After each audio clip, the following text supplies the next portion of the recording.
Expelliarmus! Nah, still needs work. Oh, hi guys, I didn't see you there. I was just practicing my disappearing spells from Professor Snape. He's not going to be happy because I am not magical. But I'm hoping that this is a magical day for you because I am doing the special request read. This week I am reading Harry Potter and the Prisoner of Azkaban. I'm not going to length it out into like a whole series like I did with Boom last time because it would take too long, so I'm sorry, but if you want that, you're probably going to have to go check out another channel. But I'm doing Chapter 1 of Harry Potter and the Prisoner of Azkaban. I'm doing Harry Potter and the Prisoner of Azkaban because it's my favourite book out of the Harry Potter series, and I'm hoping you guys will enjoy it too. This book was requested by a girl in my school and in my class called Khadija. She's a mad Harry Potter fan, so she asked me whether I was going to do a Harry Potter book, and here it is, the special request read requested by Khadija from my class. So, without further ado, let's read Harry Potter and the Prisoner of Azkaban. Chapter 1, Owlpost. Harry Potter was a highly unusual boy in many ways. For one thing, he hated the summer holidays more than any other time of year. For another, he really wanted to do his homework, but was forced to do it in secret in the dead of night. And he also happened to be a wizard. It was nearly midnight, and he was lying on his front in bed, the blankets drawn right over his head like a tent, a torch in one hand, and a large leather-bound book, A History of Magic by the Bagshot, propped open against the pillow. Harry moved the tip of his eagle feather quill down the page, frowning as he looked for something that would help him write his essay. Witch burning in the 14th century was completely pointless to discuss. The quill paused at the top of a likely-looking paragraph. Harry pushed his round glasses up his nose, moved his torch closer to the book, and read. Non-magic people, more commonly known as muggles, were particularly afraid of magic in medieval times, but not very good at recognizing it. On the rare occasion that they did catch a real witch or wizard, burning had no effect whatsoever. The witch or wizard would perform a basic flame-freezing charm and then pretend to shriek with pain while enjoying a gentle tickling sensation. Indeed, Gwendolen the Weird enjoyed being burnt so much that she allowed herself to be caught no fewer than 47 times in various disguises. Harry put his quill between his teeth and reached underneath his pillow for his ink bottle and roll of parchment. Slowly and very carefully, he unscrewed the ink bottle, dipped his quill into it, and began to write, pausing every now and then to listen, because if any of the Dursleys heard the scratching of his quill on their way to the bathroom, he'd probably find himself locked in the cupboard under the stairs for the rest of the summer. The Dursley family of number 4 Privet Drive was the reason that Harry never enjoyed his summer holidays. Uncle Vernon, Aunt Petunia, and their son, Dudley, were Harry's only living relatives. They were muggles, and they had a very medieval attitude towards magic. Harry's dead parents, who had been a witch or wizard themselves, were never mentioned under the Dursleys' roof. For years, Aunt Petunia and Uncle Vernon had hoped that if they kept Harry as downtrodden as possible, they would be able to squash the magic out of them. To their fury, they had been unsuccessful, and now lived in terror of anyone finding out that Harry had spent most of his last 2 years at Hogwarts School of Witchcraft and Wizardry. The most the Dursleys could do these days was to lock away Harry's spellbooks, wand, cauldron, and broomstick at the start of the summer holidays, and forbid him to talk to the neighbours. This separation from his spellbooks had been a real problem for Harry, because his teachers at Hogwarts had given him a lot of holiday work. One of the essays, a particularly nasty one about drinking potions, was for Harry's least favourite teacher, Professor Snape, who would be delighted to have an excuse to give Harry detention for a month. Harry had therefore seized his chance in the first week of the holidays. While Uncle Vernon, Aunt Petunia, and Dudley gone out into the front garden to admire Uncle Vernon's new company car, in very loud voices, so that the rest of the street would notice it too, Harry had crept downstairs, picked the lock on the cupboard under the stairs, grabbed some of his books, and hidden them in his room. As long as he didn't leave spots of ink on the sheets, the Dursleys need never know that he was studying magic by night. Harry was keen to avoid trouble with his aunt and uncle at the moment, as they were already in a bad mood with him, all because he'd received a telephone call from a fellow wizard 1 week into the holidays. Ron Weasley, who was one of Harry's best friends at Hogwarts, came from a whole family of wizards. This meant that he knew a lot of things Harry didn't, but had never used a telephone before. Most unluckily, it had been Uncle Vernon who had answered the call. "Vernon Dursley speaking." Harry, who happened to be in the room at the time, froze as he heard Ron's voice answer. "Hello? Hello? Can you hear me? I want to talk to Harry Potter." Ron was yelling so loudly that Uncle Vernon jumped and held the receiver a foot away from his ear, staring at it with an expression of mingled fury and alarm. "Who is this?" he roared in the direction of the mouthpiece. "Who are you?" "Ron Weasley," Ron bellowed back, as though he and Uncle Vernon were speaking from opposite ends of a football pitch. "I'm a friend of Harry's from school." Uncle Vernon's small eyes swiveled round to Harry, who was rooted to the spot. "There is no Harry Potter here," he roared, now holding the receiver at arm's length as though he was frightened it might explode. "I don't know what school you're talking about. Never contact me again. Don't you come near my family." And he threw the receiver back onto the telephone as if he was dropping a poisonous spider. The row that had followed had been one of the worst ever. "How dare you give this number to people like you?" Uncle Vernon had roared, spraying Harry with spit. Ron obviously realised that he'd gotten Harry into trouble because he hadn't called again. Harry's other best friend from Hogwarts, Hermione Granger, hadn't been in touch either. Harry suspected that Ron had warned Hermione not to call, which was a pity, because Hermione, the cleverest witch in Harry's year, had Muggle parents, knew perfectly well how to use a telephone, and would probably have had enough sense to say that she didn't go to Hogwarts. So Harry had no word from any of his wizarding friends for 5 long weeks, and this summer was turning out to be almost as bad as the last one. There was just one very small improvement. After swearing that he wouldn't use her to send any letters to any of his friends, Harry had been allowed to let his owl Hedwig out at night. Uncle Vernon had given in because of the racket Hedwig made if she was locked in her cage all the time. Harry finished writing about Wendelin the Weird and paused to listen again. The silence in the dark house was broken only by the distant grunting snores of his enormous cousin Dudley. It must be very late.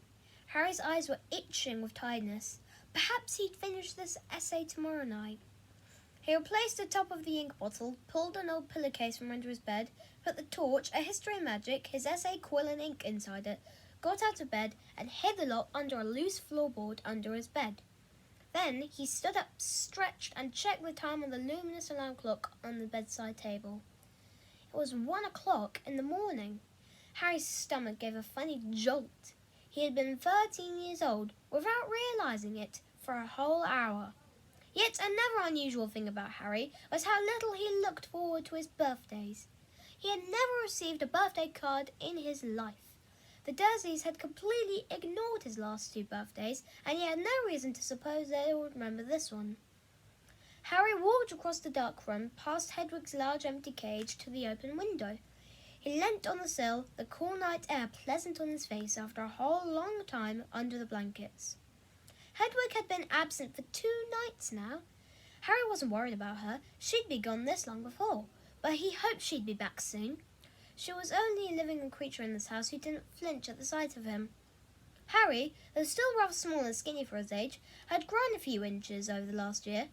His jet black hair, however, was just as it always had been, stubbornly untidy whatever he did to it. The eyes behind his glasses were bright green, and on his forehead, clearly visible through his hair, was a thin scar shaped like a bolt of lightning. Of all the unusual things about Harry, this scar was the most extraordinary of them all. It was not, as the Dursleys had pretended for 10 years, a souvenir of the car crash that had killed Harry's parents, because Lily and James Potter had not died in a car crash. They had been murdered by the most feared dark wizard for 100 years, Lord Voldemort. Harry had escaped from the same attack with nothing more than a scar on his forehead, when Voldemort's curse, instead of killing him, had rebounded upon its originator. Barely alive, Voldemort had fled. But Harry had come face to face with him since at Hogwarts. Remembering their last meeting as he stood at the dark window, Harry had to admit he was lucky even to have reached his 13th birthday. He scanned the starry sky for a sign of Hedwig, perhaps soaring back to him with a dead mouse dangling from her beak, expecting praise. Gazing absently over the rooftops, it was a few seconds before Harry realized what he was seeing. Silhouetted against the golden moon, and growing larger every moment, was a large, strangely lopsided creature, and it was flapping in Harry's direction. He stood quite still, watching it sink lower and lower. For a split second, he hesitated, his hand on the window latch, wondering whether to slam it shut. But then the bizarre creature soared over one of the street lamps of Privet Drive, and Harry, realizing what it was, leapt aside. Through the window soared 3 owls, 2 of them holding up the third, which appeared to be unconscious. They landed with a soft flump on Harry's bed, and the middle owl, which was large and grey, kneeled right over and lay motionless. There was a large packet tied to its legs. Harry recognized the unconscious owl at once. His name was Errol, and he belonged to the Weasley family.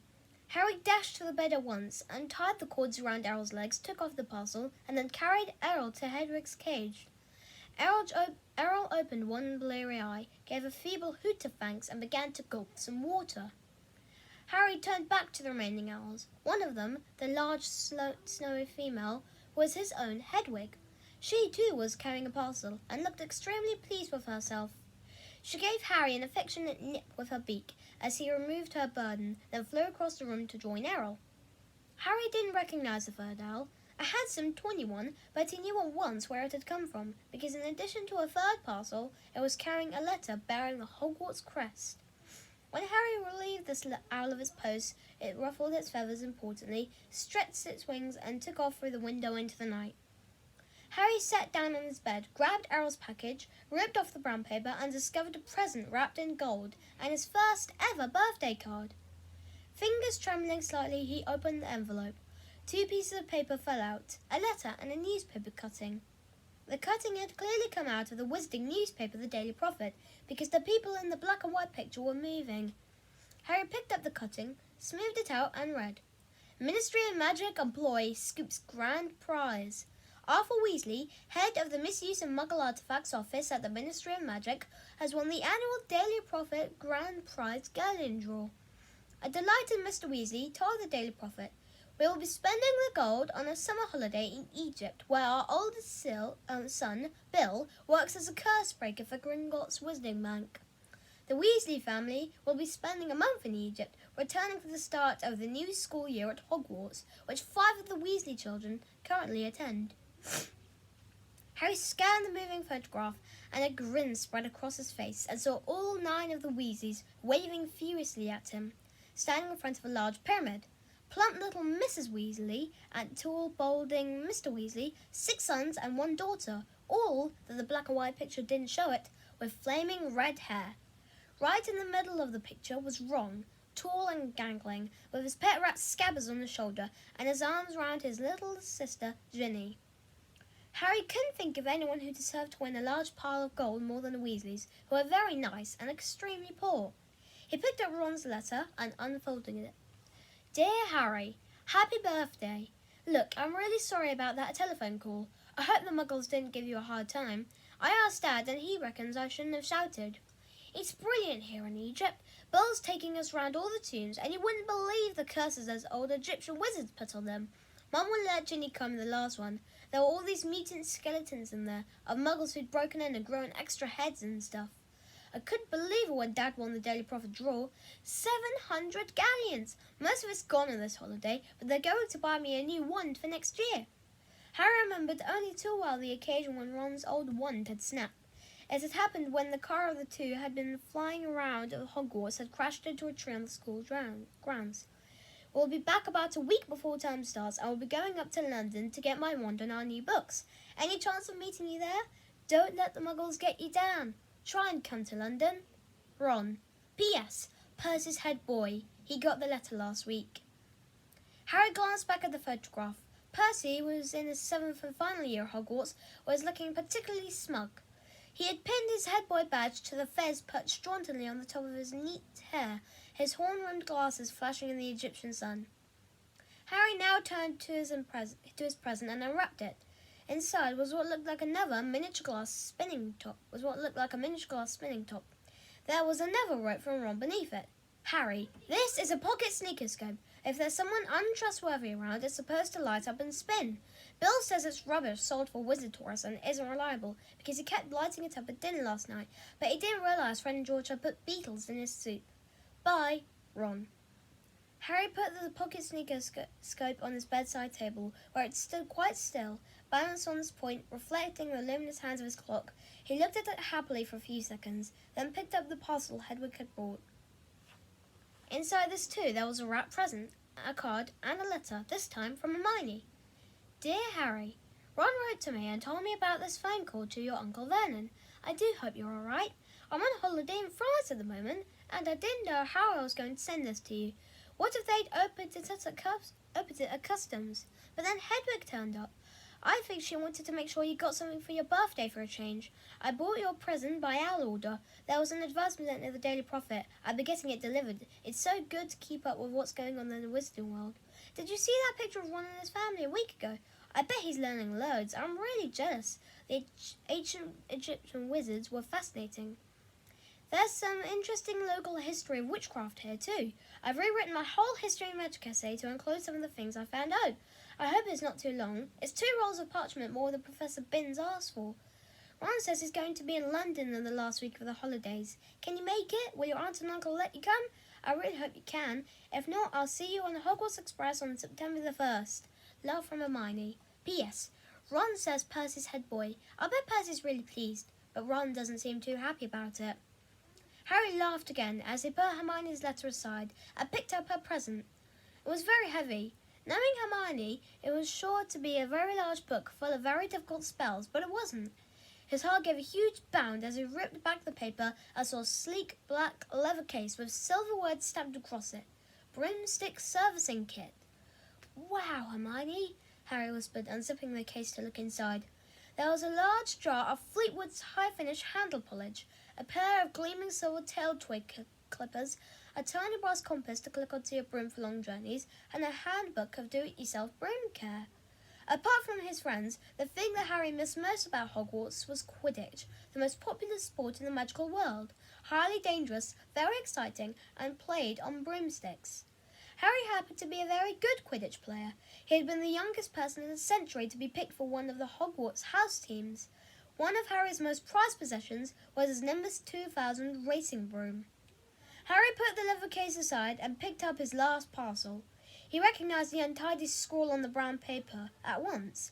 This was from Hagrid, the Hogwarts gamekeeper. He tore off the top layer of paper and glimpsed something green and leathery, but before he could unwrap it properly, the parcel gave a strange quiver, and whatever was inside it snapped loudly as though it had jaws. Harry froze. He knew that Hagrid would never send him anything dangerous on purpose, but then Hagrid didn't have a normal person's view of what was dangerous. Hagrid had been known to befriend giant spiders, buy vicious, three-headed dogs from men in pubs, and sneak illegal dragon's eggs into his cabin. He poked the parcel nervously. It snapped loudly again. Harry reached for the lamp on his bedside table, gripped it firmly in one hand, and raised it over his head, ready to strike. Then he seized the rest of the wrapping paper in his other hand and pulled. And out fell a book. Harry just had time to register his handsome green cover and blazon with the golden title, The Monster Book of Monsters, before it flipped onto its edge and scuttled sideways along the bed like some weird crab. Uh-oh, Harry muttered. The book toppled off the bed with a loud clunk and shuffled rapidly across the room. Harry unfolded it stealthily. The book was hiding in the dark space under his desk. Praying that the Dursleys were still fast asleep, Harry got down on his hands and knees and reached towards it. Ouch! The book snapped shut in his hand and then flapped past him, still scuttling on its covers. Harry flattened round, threw himself forward, and managed to flatten it. Uncle Vernon gave a loud, sleepy grunt in the room next door. Hedwig and Errol watched interestedly as Harry clamped the struggling book tightly in his arms, hurried to his chest of drawers and pulled out a belt, which he buckled tightly around it. The monster book shuddered angrily but could no longer flap and snap, so Harry threw it down on the bed and reached for Hagrid's card. Dear Harry, happy birthday. I think you might find this useful for next year. Won't say no more here. Tell you when I see you. I hope the muggles will treat you right. All the best, Hagrid. It struck Harry as ominous that Hagrid thought a biting book was becoming useful, but he picked up Hagrid's card next to Ron and Hermione's, grinning more broadly than ever. Now there was only the letter from Hogwarts left. Noticing it was thicker than usual, Harry slid open the envelope, pulled out the first page of parchment within and read, Dear Mr. Potter, please note that the new school year will begin on September the 1st. The Hogwarts Express will leave from King's Cross Station, platform 9 3/4 at 11 o'clock. Third years are permitted to visit the village of Hogsmeade at certain weeks. Please give the enclosed permission from your parent or guardian to sign. A list of books for your next year is enclosed. Yours sincerely, Professor M. McGonagall, Deputy Head Mistress.